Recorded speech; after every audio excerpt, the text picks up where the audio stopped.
This is the Norris Group's Real Estate Investor Radio Show, the award-winning show dedicated to thought leaders shaping the real estate industry and local experts revealing their insider tips to succeed in an ever-changing real estate market. Hosted by author, investor, and hard money lender, Bruce Norris. Hey everybody, it is Aaron Norris this week. We are covering some technology topics and are so excited to have two gentlemen from the National Association of Realtors join us. First, Mark Lesswing is Senior Vice President and Chief Technology Officer at the National Association of Realtors.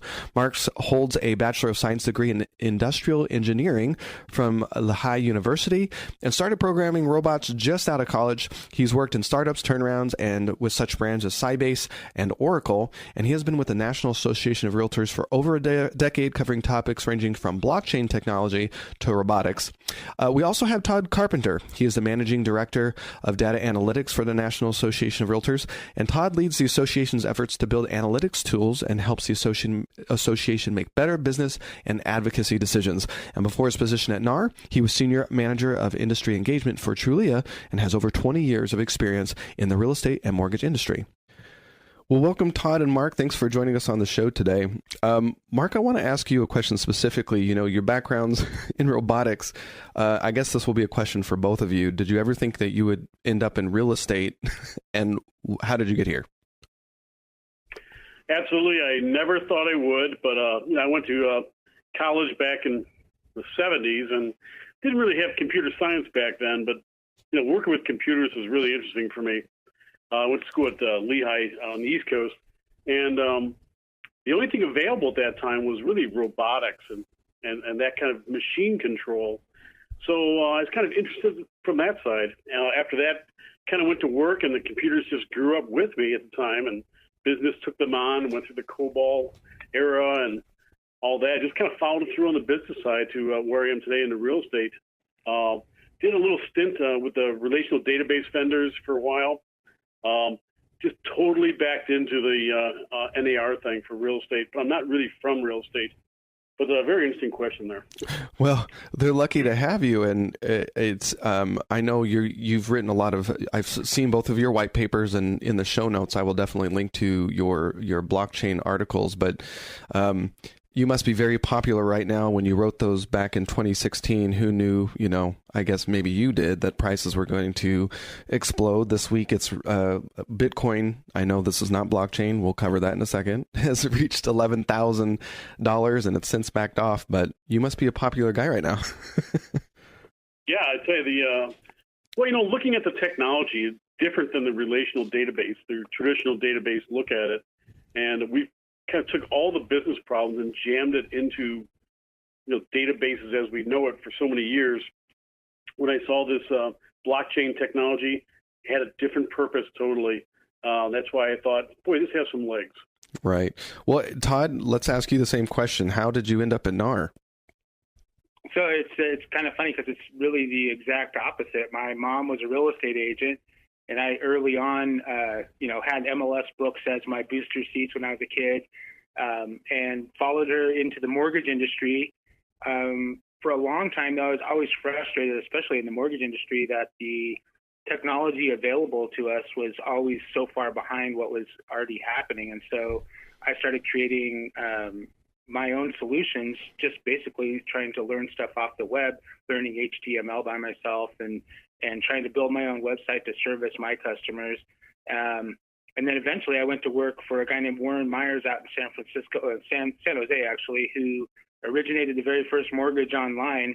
He ran a company called Myers Internet, and we built websites and generated mortgage leads for the mortgage industry, which kind of led me into this interesting cross-section of knowing a lot about technology for a real estate or mortgage professional. And so I would often explain technology to real estate agents and real estate to technology companies, and that's kind of been my niche. Interesting. Now, I found the press release for Mark back in 2006. So you started with NAR just a year after Facebook was created. Todd, when did you start with NAR? I started in 2009, and I left for about a year, but then I came back and worked directly for Mark for the last 4 years. Man, I mean, isn't it crazy how quickly things have gone in the last 10 years, and I can only think that the next 5 are going to happen a lot faster than I think some of us even think it's going to. So, well, a lot of that speed of catching up is exactly what Todd just talked about here. The industry has been a little bit lagging behind other industries. Therefore, you're feeling not just the effect of new technology coming in, but the catch-up effect. Yep. And hopefully people feel that Todd and I are part of that. I think you're being really nice about our industry and technology. I would describe our industry in general as technophobic. It's just, there's a sense that I either don't care and I'm going to retire before it matters, or like the catch up is so overwhelming. Like, I don't even have a Facebook business page. What are you talking about, artificial intelligence? So we are going to dig into. I hear people say technophobic a lot, and I've actually really been blessed to meet a lot of people in this industry, more than I would have in my other non-real estate businesses. But it's not really a technophobia. I think it's really the fact that they're focused on something else. They're focused on doing the deals, getting the commissions in, and just living, versus they're not technologists. Mm-hmm. Therefore, not a phobia. It's more of a distraction. You have to keep up with it. So how do you keep up with it without sacrificing your business? Agreed. And that's fair. You can't be an expert at everything, and it is moving quickly. So in the next 2 shows, the first one we're really going to dedicate to blockchain technology. And then in the second show, we'll get a little bit more broad, because I think with some of the technology coming into the space, there's so much opportunity to change how we live and future development and urban planning. I just think it's fascinating and would love your guys' input. But let's start with blockchain. Mark, what is your elevator pitch on blockchain when somebody asks you? Well, I tell them that, blockchain is actually just a data storage technique, very akin to what you would have in databases, Excel spreadsheets. It's just a way to store data. But what's different about it is there's no central place to do it. It's actually distributed in many different spots. And therefore, instead of one database, you have many sources for the exact same data. And our industry loves control, so how is that message received? Okay, so given the kind of technology you use, of course, I think you mentioned before Bitcoin and some of those are called cryptocurrencies. Those are very much in the public way. You can also use blockchains. I think the more interesting way is in an asset management play. In other words, blockchains about the asset. Therefore, kind of look at the living in the life of the asset. If it was a printer, you'd have a list of every time the cartridge was changed, every time the power went up and down, every time you rebooted. In a property, you'd have every time there was an improvement to the property, every time you had it assessed, every time you paid your taxes. Therefore, it's a different kind of tracking, but that is actually the difference. And it's spread out on, instead of a central point of contact for all that, it's spread on all those records that you're talking about. All those changes to that printer is being stored on multiple devices, basically it's immutable, it's unchangeable. That's one of the fascinating things about blockchain, and that being that in order to commit fraud in this space, you would basically have to trick all the different computers storing this information at one time to be able to accomplish some sort of change in that chain. Would that be a fair assessment? You got it, baby. So therefore, we used to have security by business practice and tools. We'd have a database, you have firewalls, all these kind of exotic type of ways to keep security on your data. This way, there are copies of it, and therefore, if the majority of those copies all agree, that becomes the concept of master. Instead of having all these techniques you do to store and keep one copy secure, the fact you have so many is actually the security model. Which is great. So we've got distributed ledger. There's not one point of contact. So if somebody was trying to hack it, they're having to, it's all over the place.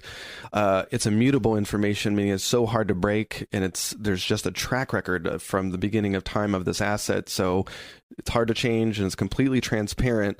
But transparency also that a lot of other people can see it. I guess that's also another concern. So have you found a really easy way for people to grasp the idea of transparency? It's not necessarily that they here's one of the points of confusion that I hear. It's just like, okay, if it's so transparent, when ransomware comes into play, how come we can't pinpoint who did it and hunt them down and get them? So can't be that transparent. Okay. That's a good question. So in the cryptocurrency world, so your Bitcoins and Ethereum, it's all in a public space. Okay, so we've been in the model where you have a central copy. So how do we get from the central copy to the distributed copy in the total public space? Well, there's got to be an intermediate there. So in some of the technologies, particularly the one we've been moving forward here, it's called Hyperledger, you can actually have a private network. And I believe using blockchains in a private network where you control who's participating in the network is the first logical step and allows us to go from where we are today to more of a private network to get used to what are all the governance rules, whatever, before we open this all up. So I think there's a stepwise move to moving full public. Agreed. So, and before we go on to smart contracts, I want to tie this up really quick, is that cryptocurrency is not blockchain. Cryptocurrency is built on the blockchain technology. So I don't want to get too basic, and because you guys are such a wealth of information, I don't want to live there. But I think cryptocurrency has just sort of scared people away. That's just this currency that's out of control. It's a wild, wild west that's going to, reach $1 million depending on who you talk to. And there's so many different points of view on really smart people, what they think is going to happen with cryptocurrency. But at the end of the day, blockchain, cryptocurrencies, two completely different issues. Fair enough? That is so true. Okay.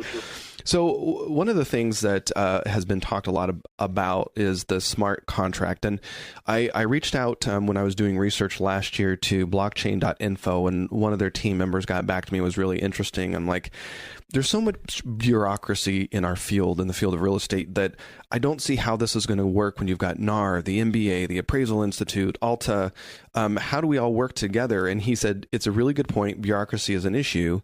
And where you'll see this launch first is in third world countries that just don't have anything. So they don't have regulation. There's nothing that they have to worry about. They're just going to start recording. It'll prove themselves there, and then it'll work its way back. But I really don't know. Is there some kind of consortium in our field that are working together to establish protocols to where we can have a private blockchain and make smart contracts work for our industry-wide? There is not yet, and I'll tell you why there is not, because each of those constituents you talk about have our own view of the world, and therefore there's one single source of everything, and therefore we have to move data across them to move through the transaction. And therefore, you get very protective of that space. And therefore, the title people are protective, the bankers are protective, the counties are protective, and of course, the MLSs are protected. Therefore, everybody's protecting their space so much that there's no real good way to work together on this. But we have to adopt that in order for blockchain to work. But through understanding the benefits long term, which will do it, that's a work in progress. I'll tell you, I got a good story if you want a good story here. Oh, I love good stories. Last year, we had a very large country visit us because, of course, we have affiliations with tens of other countries, not just the U.S., but they're from South America. And they came up, their contingent, they wanted me to do a presentation on how could they put an MLS up, following the U.S. model of MLS. So this country is very underdeveloped, but they do have digitally, they can capture every structure in the country. So I kind of said, well, why would you want to follow the model we did and then go to the end game? Why don't you go right away and jump into something like a blockchain that goes all the way through to the recording the transaction itself. And it's funny, after I finished the presentation, that's exactly where they started. Wow. They avoided all that. So the whole concept of third world going, underdeveloped countries going directly to blockchain might actually be reality. Well, I want to skip, we'll get more into smart contracts real quick, but I do want to touch it here since we're talking about it. Do you think our current ecosystem as far as MLS is serving our community best? Now that we have competition like Zillow and some of the other tech companies that are sort of winning in the tech space, I mean, is the MLS infrastructure working for us? Well, I think, I'll give you my view on this. I know Todd's got a really good background on this as well. So I'll give you mine first and let Todd jump in if you don't mind. I think the infrastructure is there, but you have to look at what's their core mission. Okay, so some of these companies, their core mission is to actually connect with the consumer itself. The MLS isn't that way, but part of the MLS is not just the data itself, it's actually making sure people get paid. That's something that Zillow doesn't do here, and so therefore it does work from that side for the brokers out here. Is some of the technology a little more dated? Yes, but as a key business element here to make sure you get paid, is that available in these newer platforms? No. Therefore, those new platforms will probably get there. They probably will, because that's the nature of innovation. Mm-hmm. The MLSs will have to look at this seriously. Yeah, and so go for it, Todd. I would add that the experience when you go onto any of these national portals is only good because of the MLS. It's the MLS and their governance system that is assured that most of that data is correct and that it's up to date. And it's the MLS making sure that agents update their information all the time that does that. And it's the MLS that provides the data entry point for all the brokerages and real estate agents to supply that. And it's the MLS that then sends that data off to those portals.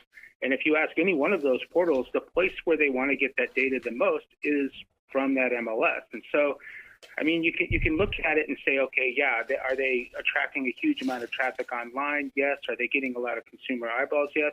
But it's the hard work of the real estate agent, the brokerage, and the MLS in marketing those properties that makes those sites look so good. And if you want to see the difference of what a real estate search looks like without the MLS, you can just search for real estate on Craigslist, because that's basically the difference. Right. Okay. I just wanted to touch on that real quick, when we might come back to that, because I definitely want to cover the great report that you did, Robots in Real Estate, a little bit later, where you have some really interesting data points when we get there. So smart contract, really quick, as it applies to blockchain. Do you want to, Mark, talk about what is a smart contract? Okay, a smart contract is actually just the ability for software to live on the blockchain, so it's distributed, and it can sense a condition and then execute something. So it doesn't actually mean contract, doesn't have to mean contract in the broader contract to sell a house type of big contract, big C. Mm-hmm. It can actually mean something very small, such as when this happens, quickly send an email here, make a notification, very small micro type of events. Oh. Therefore, I think of smart contracts, the best way to get started would be to look at these micro type of events before we actually go for something very ambitious, such as, hey, sign over $80,000 in a bank loan due to a blockchain contract. Because the complexities of that are just enormous. And contract is nothing more than a piece of software anyway. So can you capture all that? I think it'd be very difficult at this point. But we need to learn what that means. And we'll learn what that means as we start looking for small things. Okay. I don't think I was thinking I don't think I was thinking big enough. So I guess I was thinking like, okay, I'm a county recorder's office and I'm starting to somehow find the money to scan in all the different records and whatnot. So when somebody comes up to me and say, hey, here's a permit to add a bedroom, like everything's being recorded. And so you're talking much bigger about triggering emails and different activities and workflows based on what happens within that document. Right. Oh, okay. Geez. Do you think it's a possibility that our industry will get together in the next 5 years and make this a priority? That's a really good question. I know I'm seeing so much more discussion than even a year ago that I'm encouraged by the fact that there's so much discussion on it. So it's getting eyeballs, it's getting some notice. There's still a lot of education to go here about what it means and what it doesn't. So I think we'll make great strides in 5 years, but we have to work together with other industries to do that. And I'm not really sure the other industries, I'm not sure where they are in their understanding of the technology compared to we are. But 2018 is going to be a big year of outreach for me. I think so. I was surprised. I reached out to them. I never heard back. We interviewed MERS back when they were in front of, testifying in federal Congress, talking about whether their program was even relevant and if all these lawsuits were going to end up not doing well in court because, in fact, they did not have the right to foreclose. Immediately when I started thinking smart contract, I'm like, I wonder if MERS is working on this because they just seem like they would be the natural go-to in our industry, and I never heard back from them. So that's what I was wondering. Is there anybody taking the charge? NAR is the only one so far that I've been able to find that seems to be working on this space and has anybody talking about it. So I don't know. Yeah, I'll tell you what, I'm actually one of the few CTOs who still write software as well. So I actually write this stuff, and the projects I'm involved with from the big blockchain vendors, the big three, I get to run into a lot of software vendor developers like myself, and I don't believe there's this much going on in the other sectors as we go downstream toward the county recorder's office. I think people are thinking about it, people are writing about it, but they're not really doing it yet, or I'd see a lot more pop up as far as, hey, I've got this question, that kind of chatter. I don't see it coming from those sectors yet, so we've got to get that going. I would add that if you watch the fintech news sources, Housing Wire and things like that, you'll see a lot of consultants talking about the possibilities, but they're very early on. Well, let's tie up this whole conversation then about, in a utopian world, what could be possible? What would it look like that real estate agents out there and real estate investors would understand? Like let's name a project, and in a perfect world, what could this mean for us? Okay, so what it could mean in that world would be better data and faster access to data if you're on the buying and selling side. This would be your brokers. The information to be nearly instantaneous. The fact that as the process moved forward into the closing process, I believe it could end up being a 30 to 40% savings in calendar time to the final close. Wow! Because you don't have to move in today's world. All those databases I talked about. You have to scan the databases. You have to pull it all together. In the blockchain world, it's just there, just moving through it.